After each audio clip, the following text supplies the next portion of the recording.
लेकिन उससे पहले दानिश कुरैशी, एक प्रतिक्रिया आपकी, और प्रतिक्रिया ये कि ये तो आपकी पिछवाड़ी सियासत हो गई।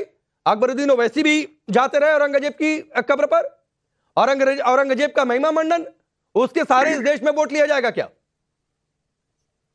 देखिए, सबसे पहले तो मुझे एक बात बताइए, मैं पहले भी ये बात कह चुका हूँ कि क्या देश में औरंगजेब का जो मज़ार है उस पर सरकार की तरफ से जो एएसआई का जो पूरा स्ट्रक्चर बना रखा है उस पर क्या कोई पाबंदी लगी है? और आप मुझे ये समझ में नहीं आ रहा कि ये देश के अंदर में भारतीय जनता पार्टी और उसकी भगीनी संस्थाएं और इवन आप भी जो बात कर रहे हैं तुष्टीकरण के नाम पर मुसलमानों पे, आप क्यों अलग थलग करने की फिराक में है भाई? मुझे ये बताइए कि अगर किसी की लड़ाई है या किसी की लड़ाई नहीं है, किसी ने शिवाजी के नाम से या किसी ने औरंगजेब के नाम से कहा है, तो उसको मुसलमानों से जोड़ के दे बात करना, पांडे जी, कितना मुनासिब है बताइए तो मुझे, कितना मुनासिब है? जो आप तुष्टीकरण अब मतलब आधे घंटे से मैं सुन रहा हूं उसको, तो आपके पास इसके अलावा कोई बात नहीं। मुझे एक बात बता दीजिए, भारतीय जनता पार्टी के लिए इतने दिनों में आपने कितनी डिबेट की और उसमें कौन सी उसकी जो भी गलत नीति है वो निकाली और आपने कभी रखी? हमें तो नजर नहीं आ रही। दिक्कत क्या है कि भारतीय जनता पार्टी तो करती है, तो चलिए वो तो समझ में आ रहा है कि भाई उसकी अपनी राजनीति है, उसको चुनाव जीतना है, इसलिए वो ऐसी बात करेगी। लेकिन आप ये बात कर रहे हैं, ये समझ से परे है। अच्छा, अब एक बात सुनिए दानिश भाई, एक तो आधा घंटा नहीं हुआ शो शुरू हुआ, अभी तो 10-15 मिनट हुआ, तो आधा घंटा कहां से आप पीछे चले गए? नंबर एक बात है, मैं जवाब दूं नहीं सुनिए, ठीक है, चाहिए मैं चाहिए, हाँ। अब नंबर दो बात है कि ये टैगिंग वैगिंग मत दिया करिए। आप टैगिंग देना हो तो पहले जाकर पूछिए आपके नेता जब औरंगजेब की कब्र पर चले जाते हैं या फिर संजय राउत बोल देते हैं, क्या जरूरत है भाई तुलना करने की? और मैं तो ये सवाल पूछ रहा हूं दानिश भाई, मैं ये सिर्फ सवाल पूछ रहा हूं कि इससे क्या वोट बैंक खुश होता है क्या? क्यों नाम ले लिया? वोट बैंक की बात ही कैसी है? मुझे तो यही नहीं, वोट बैंक की बात है, वोट बैंक की बात है दानिश भाई, तभी आपकी पार्टी के नाम में सिर्फ मुस्लिमीन है। मुझे ये बताइए कि आप कोई अगर ये कह रहा है कि औरंगजेब के मज़ार पे जाके कोई चादर नहीं चढ़ाएगा, तो वहां पाबंदी लगा दी मोदी जी ने, क्यों नहीं लगाई बताइए? अच्छा, तो या कब लगाएंगे? अभी पूछ लीजिए भारतीय जनता पार्टी के प्रवक्ता से, पूछिए कब लगाएंगे ये कि नहीं लगाएंगे? महाराष्ट्र में तो इनकी सरकार है, कब लगा रहे हैं?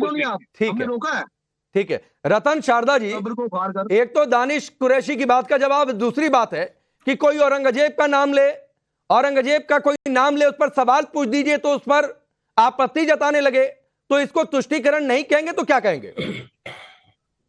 देखिए राकेश जी, पहले तो एक लाइन में जवाब दे दूं दानिश कुरैशी का। इन्होंने कहा कि औरंगजेब की मजार पे चादर चढ़ाने को गवर्नमेंट बैन करे।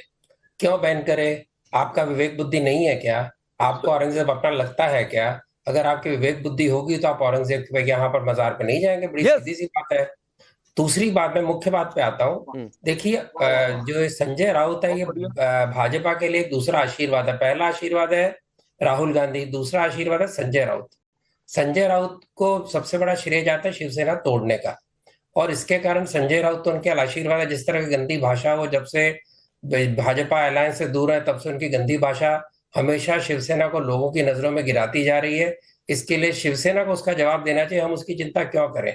और इसकी जो चिंता है मुझे इस बात की, आप लोगों ने औरंगजेब की बात की, मुझे इससे और यदि वो तो डॉग विसल होती है, जिसको दानिश भी समझते हैं, सब समझते हैं, इसको डॉग विसल कहा जाता है। नाम एक लेते हैं, आपका जो टारगेट कोई और होता है। अभी मुझे एक और उसमें जो बहुत आपत्तिजनक बात लगी, जब उसने कहा कि औरंगजेब भी मोदी की तरह गुजरात से आए थे। आप मतलब समझ रहे हैं आप? मतलब आप महाराष्ट्र के अंदर हिंदू समाज के अंदर गुजराती मराठी करके उसके अंदर द्वेष, उसके अंदर झगड़ा पैदा करना चाहते हैं, आप उसके अंदर घृणा पैदा करना चाहते हैं। बार बार गुजरात के ऊपर जो आक्रमण होते हैं, आप ये मत भूलिए, जब गुजरात महाराष्ट्र एक था तो महाराष्ट्र की समृद्धि का बहुत बड़ा हाथ यहाँ के गुजराती समाज का भी था। वो भी यहीं पर पैदा हुए, यहीं पर बड़े हुए हैं। उनको यहाँ से अलग करने की जो आपकी दावपेच है, बहुत ही निंदनीय है। मुझे उससे अधिक स्पष्टता से मैं क्या बोलूं। अभी जहां तक ये इनका काम है, इन्होंने अजान के ऊपर प्रतियोगिता रखी थी, आप समझ सकते हैं। ये सबको शिवशाही के सबको बहुत बड़े प्रमोटर मानने वाले, इन्होंने अजान के ऊपर प्रतियोगिता रखी थी। रतन जी आपकी इस बात को लेकर मैं संजय गुप्ता के पास जाऊंगा, लेकिन दानिश आपसे कुछ कहना चाह रहे हैं, बोलिए दानिश। नहीं, मैं बात तो पूरी कर लूंगा। दानिश ने बहुत कुछ बोला। अच्छा, ठीक, पूरा कर लीजिए फिर दानिश। हाँ, तो ये जो सांगली के अंदर जब वहां पर ये अफजल खान के वध की पोस्टर लगी थी, तो इसी कांग्रेस एनसीपी गवर्नमेंट ने वो पोस्टर हटवाया था। और इनके 2.5 साल में है क्या? फेसबुक चीफ मिनिस्टर का था जो केवल 2 बार गया कोविड के समय अपने मंत्रिमंडल की बैठक के लिए वहां पर, और उसने किया क्या? बीएमसी के ने जो करोड़ों के धांधले बीएमसी के नाम पे, क्या उसके ऊपर एक्शन नहीं होना चाहिए?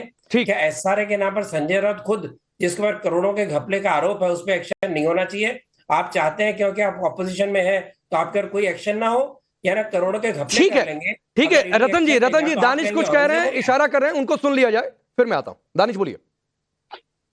देखिए रतन शारदा जी ने जो बात कही है, सबसे बड़ी बात उन्होंने कही है विवेक की। तो बात सबके पास अपना अपना विवेक है, मेरे पास अपना है, उनके पास अपना है। उनके पास जो विवेक है वो उनको संघ से आता है, और हमारे पास जो विवेक है संविधान से आता है। ये 2 चीजों का फर्क है। जब तक इनको सर्वोच्च समझ रतन जी आप बोल रहे थे, मैं खामोश था, सुन लीजिए। अरे आप बुजुर्ग, आप सुनिए तो। आपका विवेक यही था ना कि औरंगजेब के मजार पे जाना आपको। अच्छा आप सुनिए, आपने इतना सारा बोला, हमने सुना, आप सुन तो लीजिए। आप बुजुर्ग हैं, सुनिए जरा।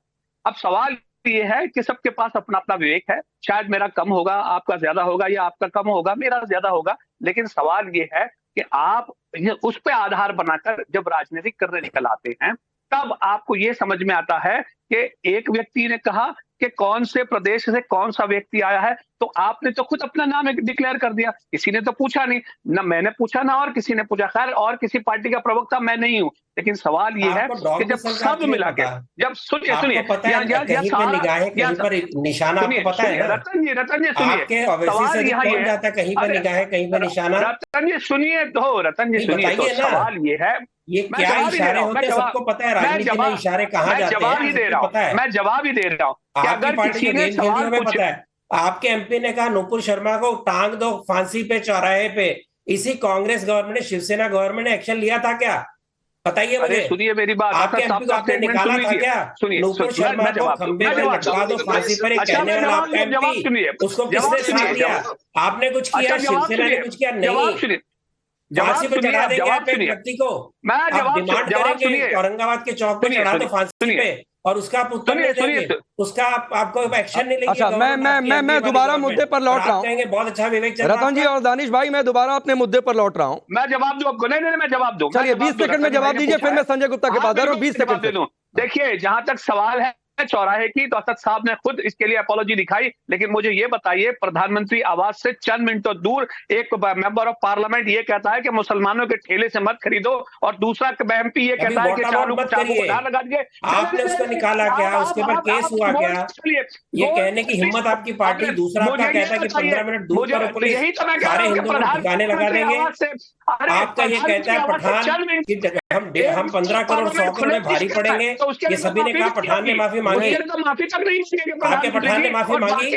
15 करोड़ 100 करोड़ में भारी, आप तो बोला ही मत करिए इसमें, आपका तो खत्म हो चुका, आप तो बात ही मत करिए। ठीक है, मैं आगे बढ़ रहा हूं। दानिश भाई, आपकी पार्टी के नेताओं के तो इतने बयान हैं और विवादित बयानों की इतनी लंबी फहरिस्त है कि अगले 1 घंटे हम उस पर चर्चा करते रह जाएंगे। यूपी के आपके एमआईएम चीफ से लेकर खुद असदुद्दीन ओवैसी, अकबरुद्दीन ओवैसी, ऐसे बयान है कि अगले 1 घंटे तक चर्चा होती जाएगी, समय कम पड़ जाएगा। संजय गुप्ता जी, अब मैं आपके सामने कुछ आईना आपको दिखाता हूं, क्यों मैंने तुष्टिकरण वाली बात कही थी। एक आरोप लगा था कि जब आप लोगों की सरकार थी, उद्धव ठाकरे मुख्यमंत्री थे, तो याकूब मेमन की कब्र को सजा दिया गया था, मार्बल लगा दिया गया था, मजार में तब्दील कर दिया गया था। 1993 के मुंबई बम धमाकों का दोषी जिसको फांसी दे दी गई, उसकी कब्र को सजा दिया। उसके बाद सुनिए, मोदी की औरंगजेब से तुलना, यह आज का उदाहरण जिस पर चर्चा हो रही है। देश को आजादी मिलने में गौमूत्र का क्या योगदान रहा, इसको बोलकर तंज कसते हैं उद्धव ठाकरे। प्राण प्रतिष्ठा के बाद गोधरा जैसी घटना हो जाती है, हो सकती है, इसकी